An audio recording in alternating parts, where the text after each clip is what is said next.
আজি কৈছে তিনিচুকীয়াত বোলে মিয়াৰ আগ্ৰাসন চলিছে। তিনিচুকীয়াত আমি বিহাৰীৰ আগ্ৰাসনহে দেখিছো। আজি কাৰ্বি আংলঙত তেওঁ মিয়াৰ আগ্ৰাসন চলিছে বুলি ক'লে কোনোবাই বিশ্বাস কৰিব নেকি? সেইটোতো মিছা কথা।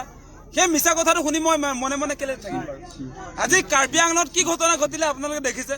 কাৰ্বি আংলঙত ভূমিপুত্ৰ কাৰ্বিক, যাক কলম্বাছ বুলি কোৱা হয়, আচলতে অসমীয়া জাতিৰ কলম্বাছ, কাৰ্বি জাতিক বিহাৰীয়ে গোবেক বুলি কয়। ভূমিপুত্ৰ কাৰ্বিক গোবেক কোনে দিয়ে? বিহাৰী আৰু বাঙালীয়ে। আৰু সেই বিহাৰী আৰু বাঙালীৰ মুখপত্ৰ কোন? হিমন্ত বিশ্ব শৰ্মা। আজি যিবিলাক বেদখলকাৰী বিহাৰী আৰু বাঙালী ওলাইছে, তেওঁলোকৰ কথা বতৰাবিলাক কয় মুখ্যমন্ত্ৰী হিমন্ত বিশ্ব শৰ্মাই। 22টা পৰিয়ালৰ আপোনাৰ ষ্টে অৰ্ডাৰ থাকে হাইকোৰ্টৰ, তাৰ পাছত তেওঁলোকে 20,000 মানুহৰ ডিফেন্স দিবলৈ আহে। গতিকে তেওঁলোকে বেদখল মুক্ত কৰাৰ পক্ষত আছে নে নাই? নে বিহাৰী আৰু বাঙালী হলে বেদখল কৰি থাকিব পাৰিব? ভিজিআৰ ভূমিত আজি বাঙালী আৰু বিহাৰী হৈ গ'লে চাৰ্টিফিকেট পাই যায় নেকি যে তেওঁলোকে তাত থাকিব পাৰিব? বাকী আমাৰ অসমীয়া খিলঞ্জীয়া মানুহে থাকিব নোৱাৰিব, মিয়া হলেতো থাকিব নোৱাৰিবই। গতিকে এই বাতাবৰণ কোনে আনিলে? হিমন্ত বিশ্ব শৰ্মাই আনিছে। আজি কোনো কাৰ্বি আংলঙত থকা ভিজিআৰ ভূমিত বসবাস কৰা কোনো আচলতে মানুহে নিজৰ হাতত এইটো মোৰ ষ্টে অৰ্ডাৰ হাইকোৰ্টৰ আছে বুলি ক'বলগীয়া হোৱা নাই। সেই কথা কৈছে ৰাজ্যৰ মুখ্যমন্ত্ৰী হিমন্ত বিশ্ব শৰ্মাই, কাৰো হাতত নাই।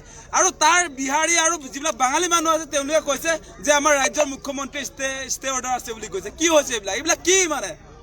আপোনাৰ ক'ত গা জ্বলিছে? আজি আপোনাৰ যিবিলাক বেদখলকাৰী, যিবিলাক বাঙালী আৰু বিহাৰী মানুহ, যিবিলাকে অসমৰ মাটিত আজি আপোনাৰ কাৰ্বি গোবেক দিলে, কাৰ্বি আংলঙত কাৰ্বি গোবেক দিলে, কাইলৈ তেওঁলোকে অসমত অসমীয়া গোবেক ধনি নিদিব নেকি? তাৰ কি নিশ্চয়তা আছে? তেওঁলোকৰ উমান পোৱা গ'ল। আৰু সেই মানুহবিলাকৰ শ্ৰদ্ধাৰ মুখ্যমন্ত্ৰী হিমন্ত বিশ্ব শৰ্মা। বহিৰাগত বনিয়া আৰু বহিৰাগত যিবিলাক বিহাৰী, মাৰোৱাৰী, বাঙালী, যিবিলাকে অবৈধভাৱে অসমৰ মাটি আগ্ৰাসন কৰিছে, আজি তিনিচুকীয়াত কওক, আজি কাৰ্বি আংলঙত কওক, গোটেই অসমত আজি মূল টাউনবিলাক কাৰ দখলত আছে? আজি মিয়াৰ দখলত আছে নে? যে এই আপোনালোকে যিবিলাক টাউনৰ কথা কৈ আছে, আজি মুখ্যমন্ত্ৰী হিমন্ত বিশ্ব শৰ্মাই যে গুৱাহাটীত যিটো কথা কৈছে যে উবেৰ ড্ৰাইভাৰটো সুধিবচোন তেওঁ চিনাকি নে অচিনাকি, সেই কথা যে কৈ শ্বপিং মলবিলাক কাৰ তেনেহ'লে? ডাঙৰ গুৱাহাটীত থকা অট্টালিকাবিলাক মিয়াৰ নেকি? আজি যে আমি দেখিছো এই প্ৰটেক্ট প্ৰাইড বিল্ডিংটো মিয়াৰ নেকি? আজি আপোনাৰ চিটি চেণ্টাৰ মিয়াৰ নেকি? আজি গণেশগুৰিত থকা সেই ডাঙৰ অট্টালিকাবিলাক য'ত কাপোৰৰ শ্বপিং মলবিলাক আছে, আজি সেই শ্বপিং মলবিলাক মিয়াৰ নেকি? সেই প্ৰশ্নটো মুখ্যমন্ত্ৰী হিমন্ত বিশ্ব শৰ্মাই উত্থাপন কৰিছো। আজি বহিৰাগত বনিয়াই গোটেই অসমৰ প্ৰতিটো জিলাৰ আপোনাৰ টাউনবিলাক দখল কৰিলে, প্ৰতিটো জিলাৰ। গতিকে আজিৰ দিনটোত মুখ্যমন্ত্ৰীয়ে এই কথা বতৰাবিলাক পাহৰাবৰ কাৰণে মূল সম্পত্তি দখল কৰা সেই বিহাৰী, মাৰোৱাৰী, বাঙালীক তেওঁ আপোনাৰ নিৰাপত্তা দিবৰ কাৰণে, সেই মানুহবিলাকক বচাবৰ কাৰণে তেওঁ মিয়াৰ নামটো উল্লেখ কৰিছে। মূল শত্ৰু কেৱল মিয়া নহয়, আচল শত্ৰু বেলেগ। আচল শত্ৰু মুখ্যমন্ত্ৰী হিমন্ত বিশ্ব শৰ্মাই যাক নিৰাপত্তা দিব খুজিছে, যিবিলাকে আমাৰ টাউনবিলাক দখল কৰিলে, যিবিলাক আমাৰ আচলতে হাইৱেবিলাকৰ কাষে থকা মূল্যৱান মাটিবিলাক দখল কৰিলে, সেইবিলাক আমাৰ প্ৰকৃত শত্ৰু। গতিকে তেওঁলোকে মুখ্যমন্ত্ৰী হিমন্ত বিশ্ব শৰ্মাই বিজেপি চৰকাৰে এটা মিয়া অচিনাকি মানুহ বুলি, মোগল বুলি এটা ভুৱা কনচেপ্ট তৈয়াৰ কৰিছে, মানুহৰ মনত ছেটিং কৰিছে। কিন্তু তাৰ সমান্তৰালভাৱে তেওঁ এটা কাৰ্যসূচী লৈছে, চাৰিওফালে অসমৰ মাটি, ট্ৰাইবেল বেল্টৰ মাটি আজি আদানী আম্বানীক গতাইছে, ৰামদেৱক গতাইছে।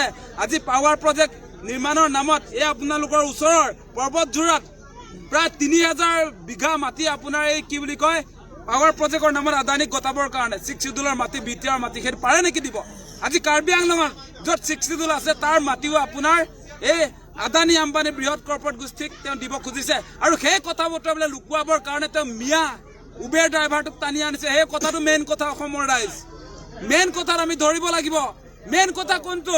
যে আমাৰ কৃষি পথাৰবিলাক আদানী আম্বানীক দি দিয়া হৈছে, আমাৰ কৃষি পথাৰবিলাক ৰামদেৱক দি দিয়া হৈছে, আমাৰ কৃষি পথাৰবিলাকক